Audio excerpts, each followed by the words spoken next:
Hey everyone, and welcome to WP Product Talk again. This is WP Product Talk, the place where every Wednesday we talk about the business and workings of owning and running and managing and sometimes even failing and succeeding at the business of WordPress products and owning them. And I'm Matt Cromwell. I'm co-founder of GiveWP and director of customer experience at StellarWP. And I'm Katie Keith, CEO at Barn2 Plugins. And today's topic is how and why to make your WordPress products accessible. Exactly. And I think it's an interesting topic because it affects all of us, and yet we don't always pay the attention to it that we should. It's sort of something we should do, but may not necessarily see as compulsory, but probably we should. So we should talk about it. Absolutely. It's one of those things where it's like, this is the right thing to do. And why aren't I doing the right thing? It's odd. But we wanted to bring on an expert. I will admittedly say that I'm not an expert in this area. I don't know how you feel, Katie. No, definitely not. Yeah. So we wanted to bring on an expert, and Leslie Sim is going to introduce our guest today. Hi, I'm Leslie from Newsletter Glue and co-host of Glam That Plugin. I'm really excited to introduce Amber Hinds for today's WP Product Talks. Amber is the CEO of Equalize Digital, a certified B Corp specializing in WordPress accessibility, maker of the Accessibility Checker plugin, lead organizer of the WordPress Accessibility Meetup, and co-lead organizer of the WordPress Accessibility Day conference. I've personally been educated by Amber on Twitter and also on the Poststatus Slack, and it's always a pleasure to learn more about accessibility from her. So without further ado, here's Amber. Hey. Hello. Hey. Thanks for being here. Yeah, I'm excited to be here, especially the day before Global Accessibility Awareness Day. Exactly. Tell us a little bit about Global Accessibility Awareness Day. So Global Accessibility Awareness Day is an event that was started about, I'm going to say 3 years ago, 4 maybe. And the goal is to get as many people talking about accessibility and learning about accessibility, but especially talking about it and sharing about it on social media so that other people in your network who maybe haven't thought about ways that they can help support people with disabilities or how accessibility might impact other people, whether it's physical or digital accessibility. And so that is tomorrow. If you go to accessibility.day, you can see there's a ton of events all day long that are all free, different webinars, and some in-person events that different organizations are putting on. That's awesome. Thanks so much. If you have a link or whatnot, if you could drop it in the chat for us, that'd be super useful. Yeah. Cool. Well, I'm excited to talk about accessibility today, and we're going to change it up a little bit. Amber actually gave us a nice little heads up on a subject that we think is super important. So later during story time, Katie and I are going to kind of be like, this is our tiny little experience with this, and give the rest over to Amber. But the first thing is that we always want to discuss is why this matters so much, why this is so important for every WordPress product owner to be aware of. So I'd love to hear everybody's take on that. Katie, what's your take, like you personally? Why have you felt like it's important for you, and why do you think it's important for all WordPress products? Well, accessibility is vital for moral, legal, and business reasons. So it's definitely something worth thinking about. I mean, everybody in the world deserves to be able to access your products regardless of their abilities, and there are legal requirements underpinning this. And recently, and Amber will know more about this than me, more and more cases are being brought to court over this. And also, the more people that can access your products, the more sales you're going to get because your market is wider and you're not excluding people. So there is a business benefit as well as a moral benefit and a legal reason. So it's definitely an important topic to think about. Absolutely. Yeah, same for me. I have looked into it quite a bit here and there, and not as an expert, but as somebody who's felt like I really want to make sure I'm doing my best to put my best foot forward whenever I put code into the world in one form or another. And I think we actually chatted with Amber, me and Leslie, actually on Glam That Plugin, which is an episode. It's not live yet. I need to get that out there. It's a really good one. Amber made a really good case of exactly what Katie was just saying, that like there is a large percent of the population that does have some sort of disability in one form or another.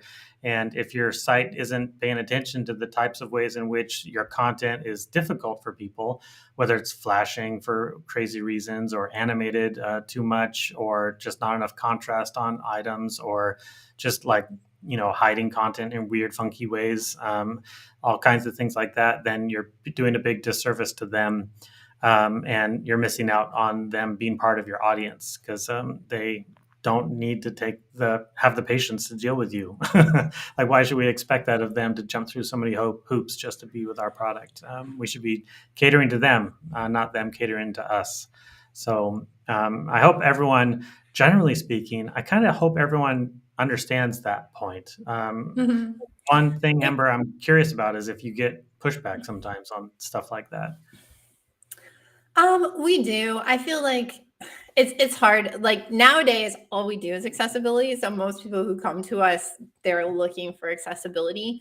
So it's not like we get major pushback on that, but we do sometimes get pushback on some decisions or limitations. Like we had a client who their brand colors included a very light blue, and they really liked having light blue buttons with white text. And we're like, we can't do that because it's a color contrast issue. And so, and we work with very large companies that have established brand guides, which can be good, but it can also be really frustrating, right? Because you have to go through so many levels of people to just approve making a color change. So we do occasionally still get pushback a little bit on that. I think the area related to products where I've seen some pushback is I've had some hit or miss success when I go on like WordPress support forums and I report accessibility bugs in plugins.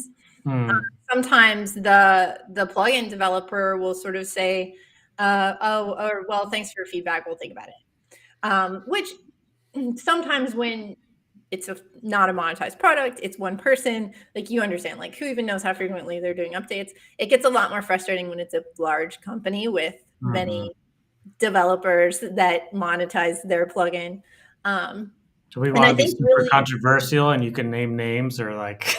Yeah, I don't know if I want to do that. No, I'm just kidding. But I think the thing, you had that number 1 in 4 up, which is really good. That number is from the CDC in the United States, 1 in 4 US adults. The World Health Organization says 1.3 billion people in the world. So I think the big thing to keep in mind with accessibility, if you're a product owner and you're trying to decide how much do I invest in this, if I have to refactor a lot of code, like obviously that is an investment of time or money if you're paying staff to do it, is that it really isn't just a small number of people. Yeah. It is a very huge portion of our population. And these are people who have money to spend. They're people who work in day jobs, and maybe they work at a business that could choose to buy your plugin, or maybe they're a person who is a consumer that has money to come shop on the end store that's going to use the product. Yeah, absolutely. I mean, internally, often we have like a bare minimum metric of like, are we going to put effort into this thing? Well, is it going to impact our revenue by at least 10%? That's kind of like a bare minimum that we always have in mind. Is it going to impact our revenue by 10% or more? Then we should at least consider it in one form or another. If it falls below that, it's kind of like, it might be a nice to have. Well, that makes sense for a feature request, but accessibility, you could argue, is different to that it's like an absolute or something, and particularly where it comes into the legal requirements. Yeah, for sure. But even I mean, the other thing too is like speed, right? Like performance is one of those things where it probably does increase revenue, but maybe not like directly in the same way where you're like, I'm going to add this feature that a lot of people have been asking for, and if I add it, I know more people will be motivated to buy. Like behind the scenes, like cleaning up technical debt or improving conformance with WordPress coding standards, like those don't necessarily, you can't say I did this and my revenue increased, but overall it will help like the reputation. It will increase like the ability for, if you're doing performance, right, like higher traffic websites to be able to use the plugin, which increase buyer pool. Like there's a lot with accessibility, I think, that falls under that. You can't directly tie it, but it will have an impact. Yeah, absolutely. That's interesting. Yeah, Katie, other takes? Any other thoughts on why this is so important for folks? I think we've kind of covered most of the reasons, but I'd be interested to learn more from Amber about the legal consequences, because I've seen a few random references like tweets and things about people being sued recently, including some very small companies for large amounts of money. I was wondering what the truth was behind that and whether we should be all getting more worried from a legal perspective. Sure. Yeah. So it really depends on where you're located in the world. In the United States, the lawsuits are typically happening under the Americans with Disabilities Act. And the way that law was written is there's no fine from the government if you violate it. It's written in a way that the only enforcement comes from people with disabilities, which is a whole nother, like, is that really the right thing we could have as a conversation? But the only recourse is to sue. And I know it can be frustrating for website owners or business owners that have a physical storefront and they get sued because they don't have a ramp to come in the door. But the way it's laid out is that if people don't sue, their change doesn't happen. And that's sort of what has built and helped to improve and strengthen some of the supports for people with disabilities so they can have equal access to things. Outside of the United States, there are laws that have fines associated with them.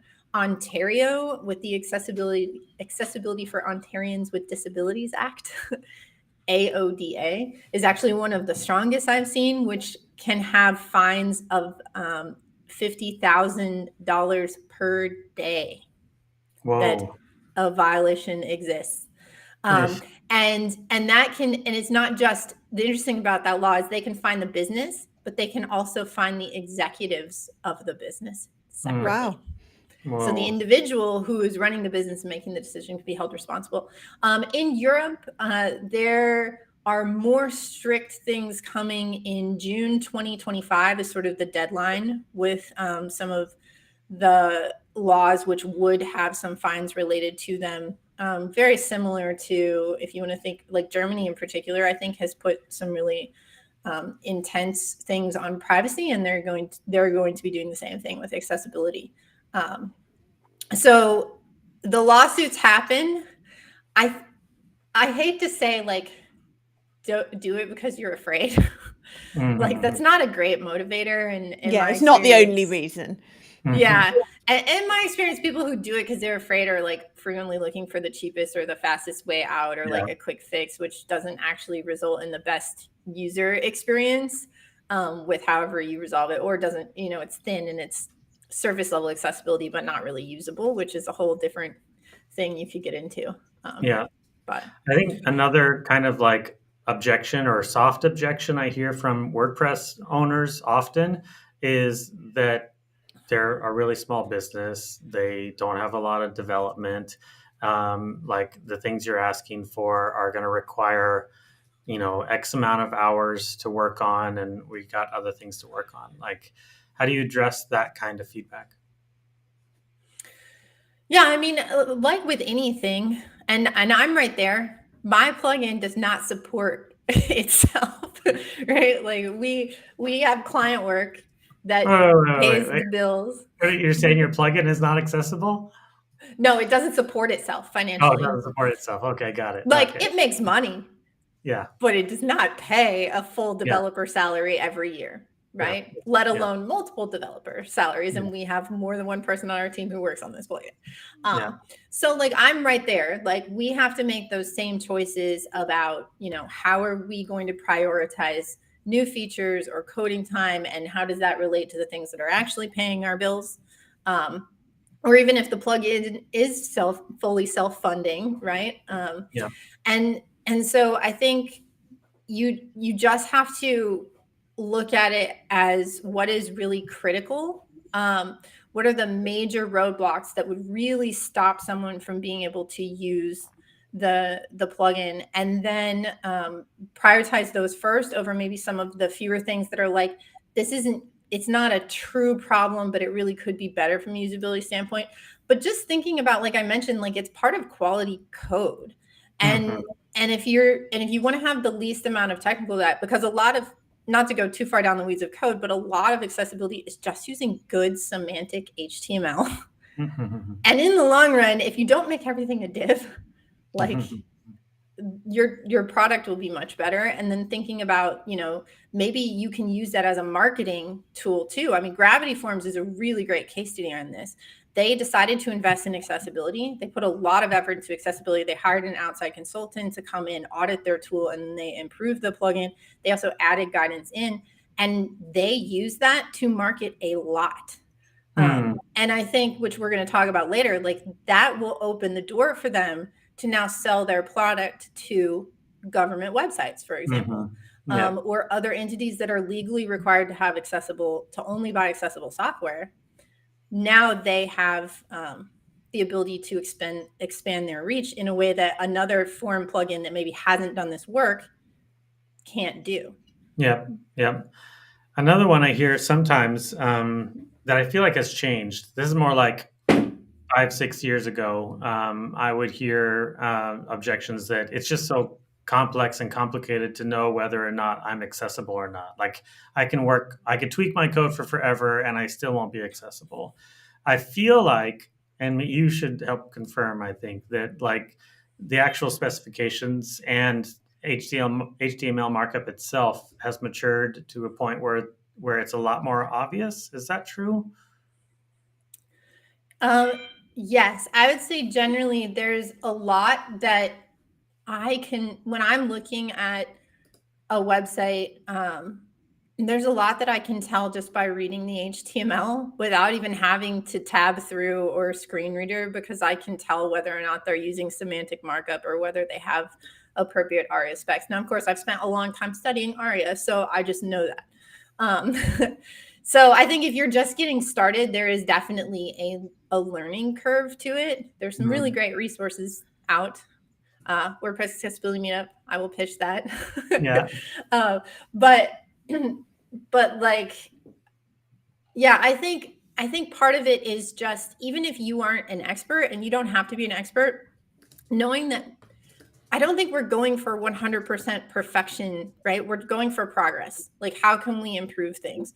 So there are bite-sized things that can be done. Like, for example, you could just go and hit the tab key on the output of your shortcode or your block or your page template or whatever it is that your thing is doing, and see if you are able to shift your keyboard focus to every control or interactive element.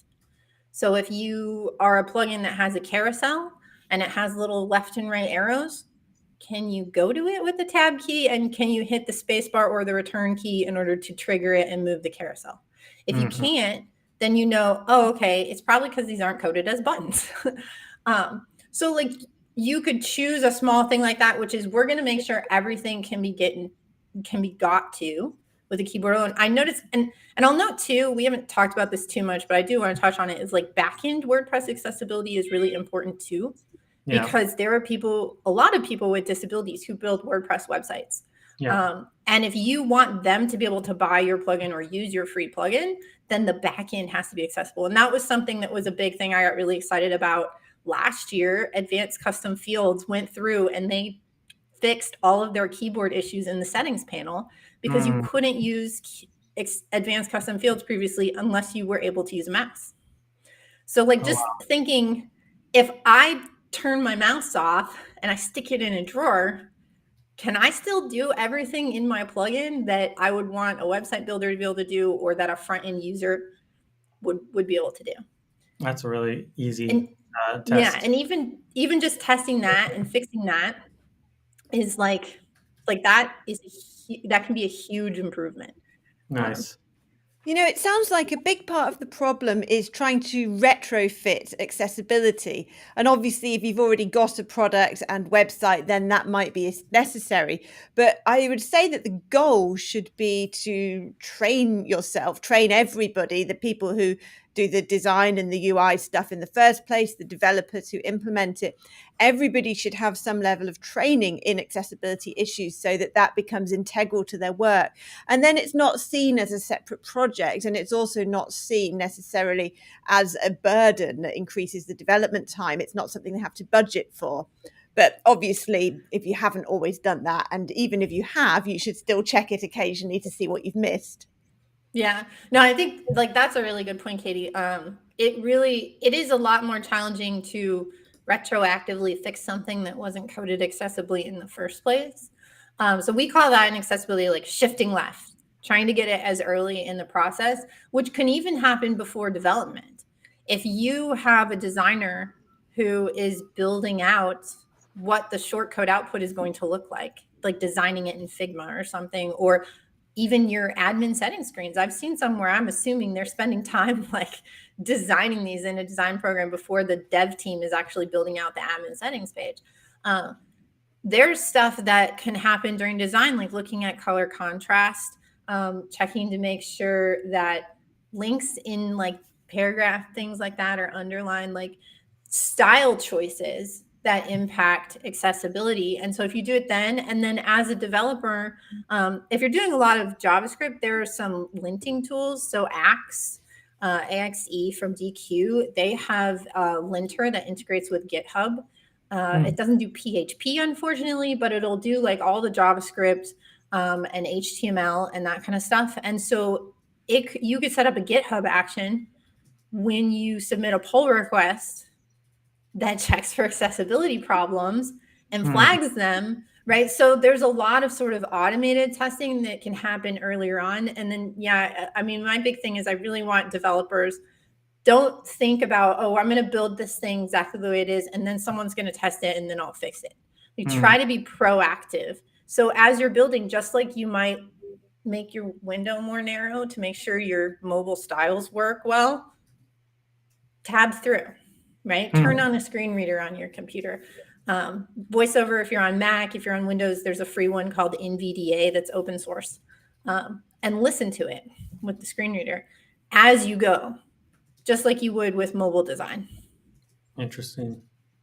And I really like what you said about automated testings. We have automated tests for all of our plugins functionality, I'm not aware that the development teams talked about doing automated accessibility tests, but that's really useful to know there's a tool for that. Absolutely. Yeah, you could even build out unit testing that is related to accessibility so that if you're changing a major feature in your plugin, you might run unit tests to make sure that code, nothing else broke. You could have unit tests related to accessibility as well. Nice. Well, let's jump to our next segment. And really briefly, Katie and I are going to share some of our limited experience with this subject. So, Katie, do you want to jump in first? Okay, so we're very lucky that our website developer is very passionate about accessibility, and he's implemented a lot of improvements, even things like higher contrast focus states to make it more obvious rather than just a little shadow on buttons or something like that. And he's adjusted some of our colors to meet the guidelines, but linking back to something Amber said earlier, our fundamental button color is not quite accessible, and we are really aware of this, and we've looked at all sorts of different colors and they just don't look good, and we have not done that, but when we rebrand, we need to think about that as the whole color palette. And this is also a great example of how it's important to bring accessibility in at the design stage, because if we'd been alerted to that when we were doing the very first sign off of the homepage design, which then became our brand, then we would have more color contrasting buttons. So it then created all these issues that we discovered later on, that the button color was just a bit outside of the guidelines. So that's frustrating. We've also made differences in our plugins, made changes, because Of course, if you're a WordPress product company, it's not just your own website, it's your products as well. So we have to look at it from all angles. So one good example is our WooCommerce Fast Cart plugin, because that brings a cart and checkout into a pop-up. So we've had to make sure that that is fully accessible and can be used without just with a keyboard and without a mouse and so on. So we've made actual changes to the plugins as well, but it's an ongoing process, and we need to formalize that more, like most people. Yeah. I mean, No, it's a that's journey, and right, we always say accessibility is a journey, not a destination. yeah. So you just keep working on it and improving over time, and that's what makes a difference. Some of us are marathon runners. Some of us are snails. I'd like to not be a snail on this department if possible. I mean, I think the biggest thing on that too, and then I'll let you tell your story, was I think, you know, like I mentioned the frustration I've felt when I've had product owners say, oh, okay, whatever, you know, or not respond or not give me an update. Like, I'm an enabled person and I'm finding that doing testing. But could you imagine if I was a person with disabilities, like how demoralizing that could feel? And so I know like we all have our own paces, but maybe like if somebody who has disabilities reports a problem to you and they're saying, I want to use your product, like that's a good time to like say, okay, let's move faster on this thing, because this is a way to show our customers that we care about them. Yeah. And then maybe, you know, you go back to slower pace, right? Like your pace might change a little bit, but for sure, like if someone reports something, like don't just set it aside. Yep, absolutely. Yep. Yeah, my experience, my most prominent experience came through Amber, actually. She invited plugin owners to have their plugin on her accessibility meetup and to get audited essentially live by Alex Stein, who is a wonderful person who is blind. And he basically, I volunteered. Like You're very brave. a silly person, like, and man, it was so painful because Alex got through. I think he got through pretty much everything for the most part, but it was so challenging to watch him try to find everything and say and have to guess sometimes and say, oh, I think what's going on here is there's a button, but I'm not totally sure. Like, and also just when certain things would crop up and our cursor wouldn't land in the right spot, for example. Like you would click on an interaction and something would pop up, but the cursor wouldn't change. And so then we all knew that something had showed up, but he didn't because it was further down the DOM or things like that. One part of the reason why I asked the question about the maturity of semantic markup and things like that is because the question of iframes comes up with GiveWP. We do have our forms in an iframe because of the challenges of the WordPress environment. And the last thing we want is for donations to break because your jQuery plugin is breaking your donation form. I know that a lot of people say iframes are not accessible, and I know that that's also not 100% true.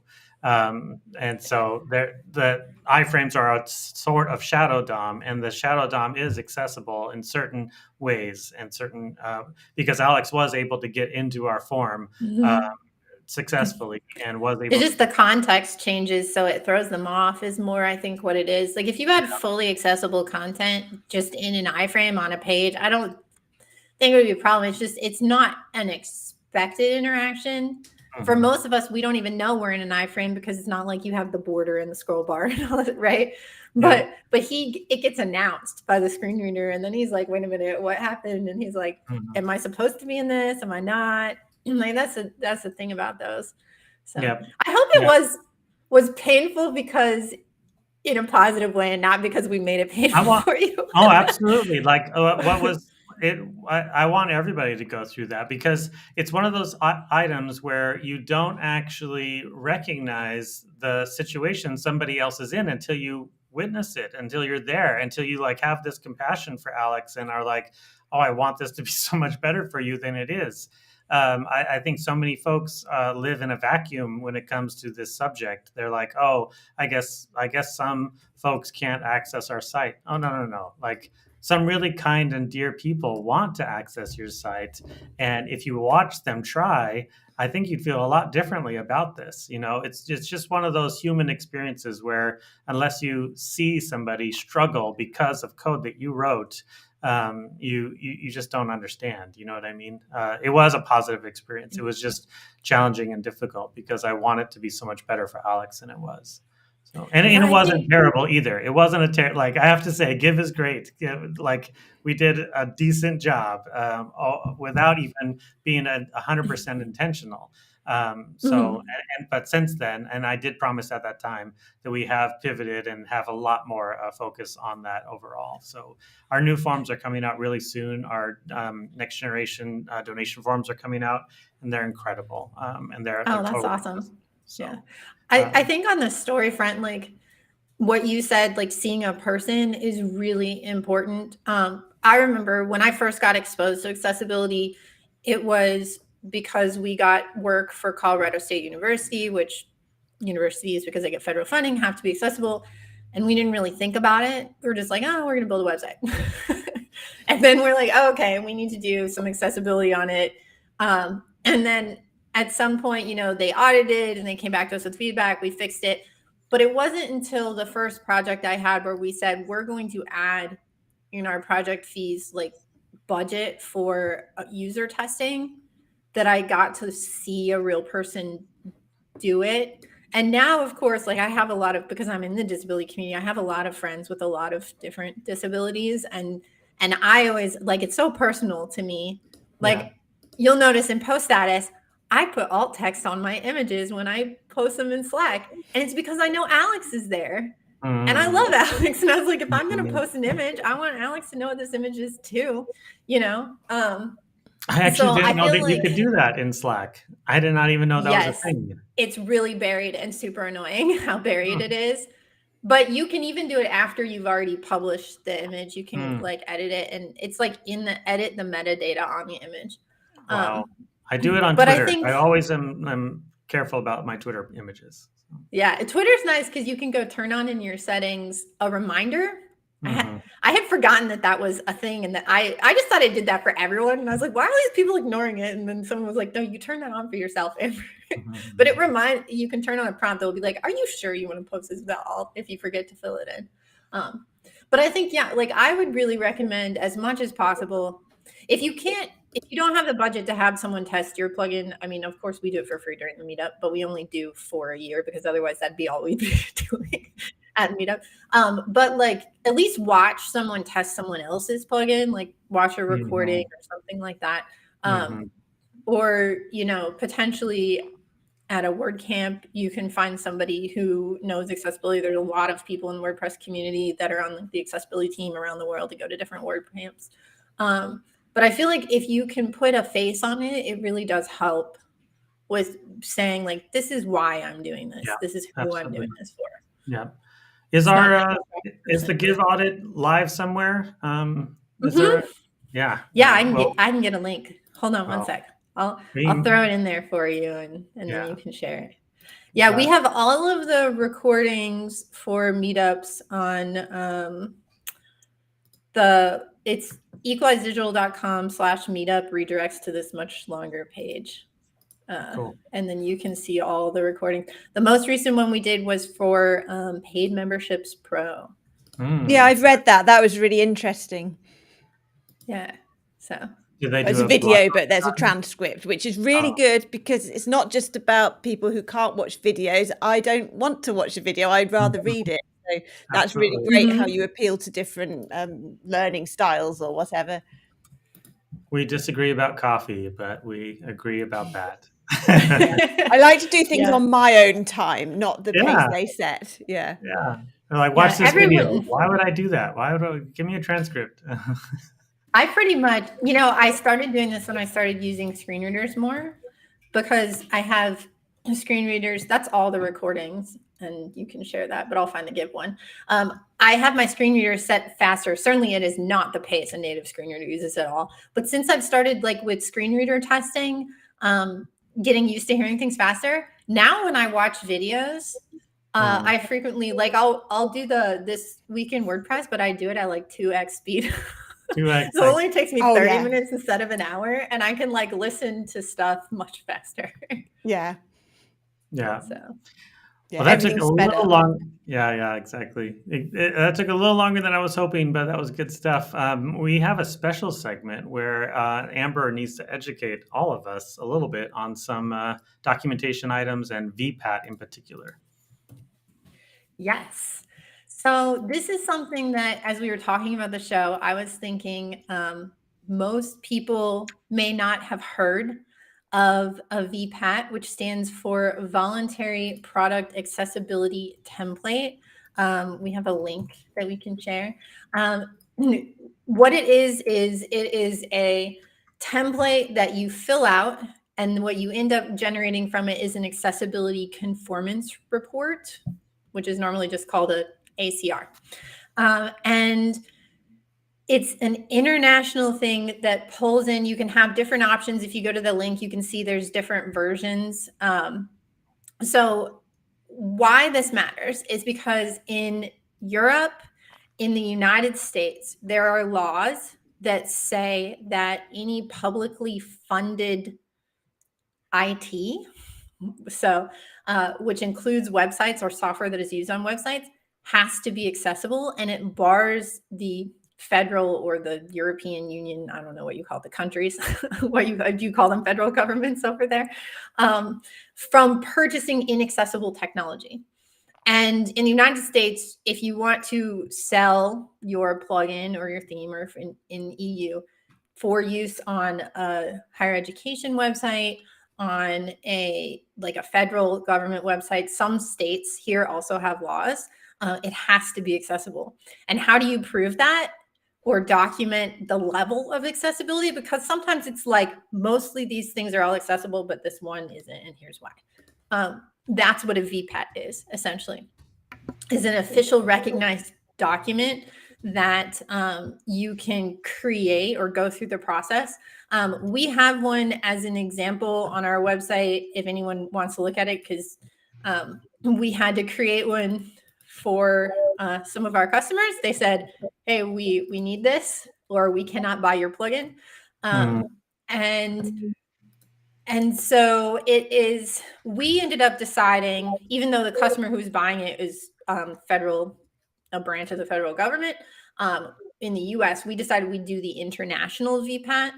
And the reason for that is we're just thinking broadly, like, let's put more effort in. But basically, you can do just a web content accessibility guidelines version, or if you do, you could do that and Section 508, or you could do that with also the international, which follows the European Union's accessibility requirements for public procurement standards. And basically, you go through each, it has a list of each guideline or success criterion, and then you have to say, do we support this, partially support, or does not support, or it's not applicable. So like for example, in WCAG, there's having captions on live audio. Well, we don't have any live streams in our plugin in WordPress. And so you can see, if you go down a little bit, where it shows the different things that can be included. The standards guidelines, this is where you would choose. You could do just a WCAG one if you wanted, which takes less time. If you are thinking globally, then you probably want to go for the international version, which does all of that. If you're just focusing on the United States, then Section 508 would be important to include as well. But you go through each one, and at the bottom, there's an actual Google Doc that lists, this is like our summary explaining ours. And if you click the link to the Google Doc,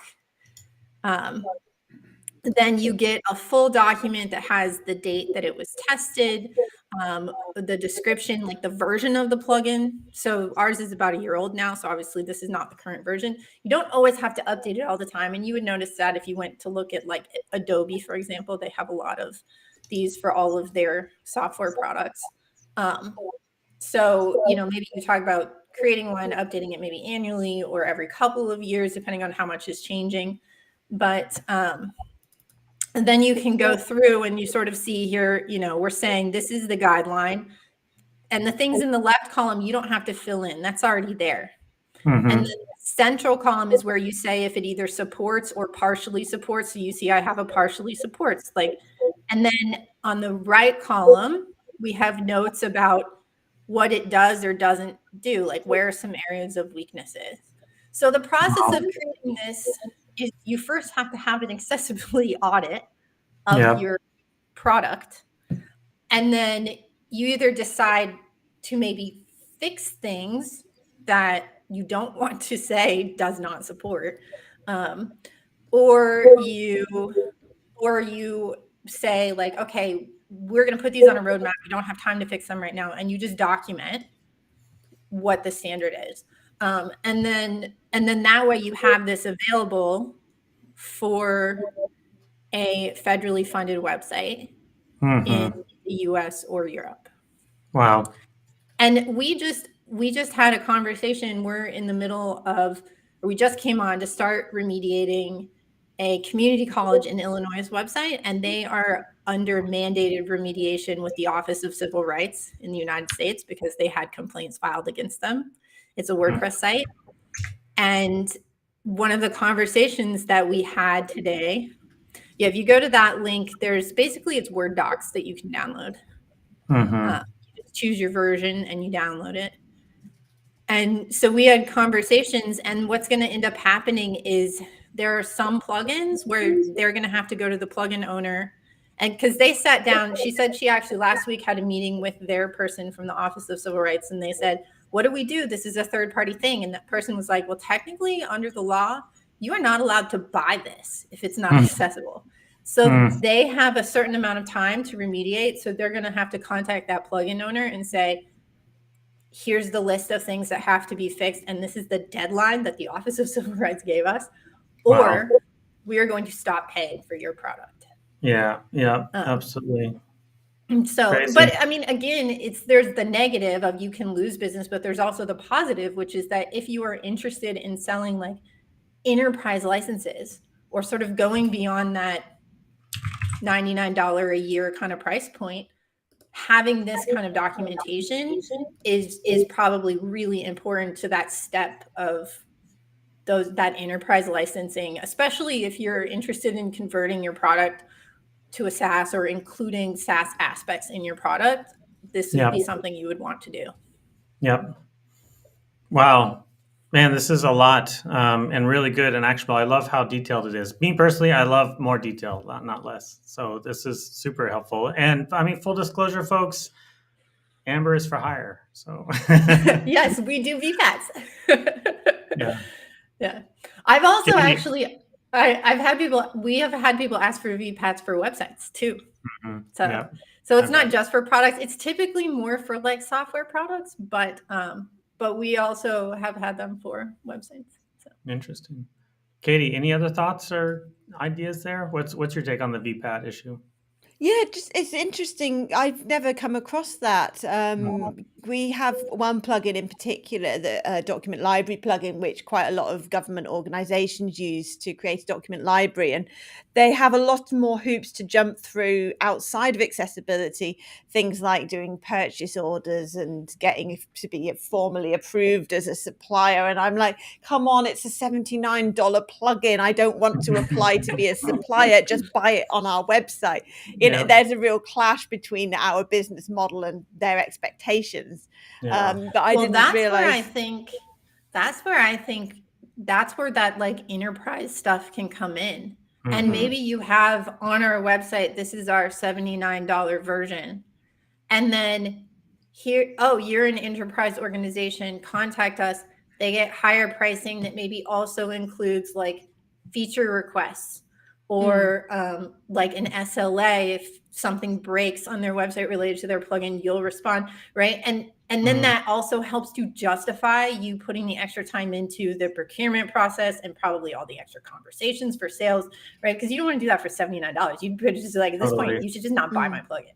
I don't want your $79, right? So that's where I think like having like a pricing level. Yeah, like having like a pricing level of like get to the front of the line pricing, essentially. I mean, we have so many folks too. I'm sure, Katie, I'm sure you've had it too, where they're like, "Yeah, I've paid for this plugin. Now you need to do the feature request." It's like, sorry, man, there's a lot No, of you folks. paid for what already exists. Yeah. Not for new things. But Yeah. Actually, Freemius have a really good article on their blog about selling plugins to enterprise and how it's a whole different scale. And I read it and thought, I'm not sure I want to go there. That's like being an agency again. And I've moved away from that to become a product company. But it makes me wonder when you get these people asking for all these complicated processes and signatures and legal documents for a $79 plugin, that it's like you're acting like it's a different level that we don't provide. Maybe we should, but that's another project. But the accessibility is a whole another and probably more justified rather than just bureaucracy, which is what we normally face. There are reasons behind that, at least. Yeah. I mean, I think there's cases, right? So for example, this community college, like they just built their website. So they didn't ask for a VPAT like they were supposed to. They didn't do all that stuff. So I'm sure there's lots of instances where government websites that are technically supposed to have asked you for this or only have bought things that are accessible, they just don't. But I think increasingly with the direction the legislation is going, it's going to come up more and more. And I would not be surprised if some of these really big players, like maybe some of the plugins under your umbrella, Matt, over there at Stellar, are going to start getting asked for these. Like I can envision the events calendar is used on a lot of really big websites. Yeah, and definitely nonprofit websites too, for sure. Yep, and Section 508 applies if the nonprofit is getting federal grants. Yep, absolutely. Fascinating. Well, we like to wrap up generally here with our best advice. Go around the horn and say, what is our best advice for new product owners when it comes to the subject of accessibility? I'm going to go first this time because my best advice, if you're brand new and you're building out your product for the first time, is that you hire Amber. That's what my best advice is. Oh, thank you. How much is she paying you for this? I know. Am I going to get an invoice after this? Probably not. But like, definitely like be able to, because I mean, I know how I felt when I was starting. It was like, oh, accessibility. We have no idea even, we're just shooting in the dark. We had no idea how to get moving in that direction. So rather than shoot in the dark, reach out to an expert like Amber, make sure to get the right advice so that it's actionable for you, because the last thing you want to do is just start guessing and be like, well, I tried and it didn't work out and now I'm done. But no, you can do a VPAT like this and get detailed feedback on exactly where you need to improve and how to improve, and go from there. And then treat it like a journey, like you said. Like it's not a once and done. Like that to me, I think is a really good idea as well. So, Katie, what about you? What's your best advice? I've got two that are sort of separate but related, which is to hire someone to test the accessibility on both your website and your products on a regular basis. So not just a one-off, but keep doing it. And the other is to more generally ensure that your team are trained in accessibility best practices so that it becomes part of the culture of your company to do that in your day-to-day work and not just as a one-off injection every now and then. Excellent advice. Absolutely. Amber, about you? Yeah. So my advice is to just start testing, try it. So like, even if you don't have a budget, like you can find things that you can fix. I said this and people thought it was hilarious at WordCamp Phoenix, but learn HTML deeply. Everything is not just supposed to be a div or a span. There are other tags out there that you should be aware of and you should use.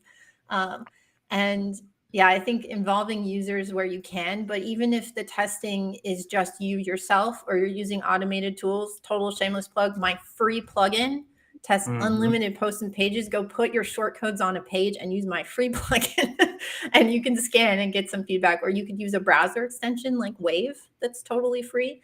It won't find everything, but it will find some things, which is a great place to start. Excellent.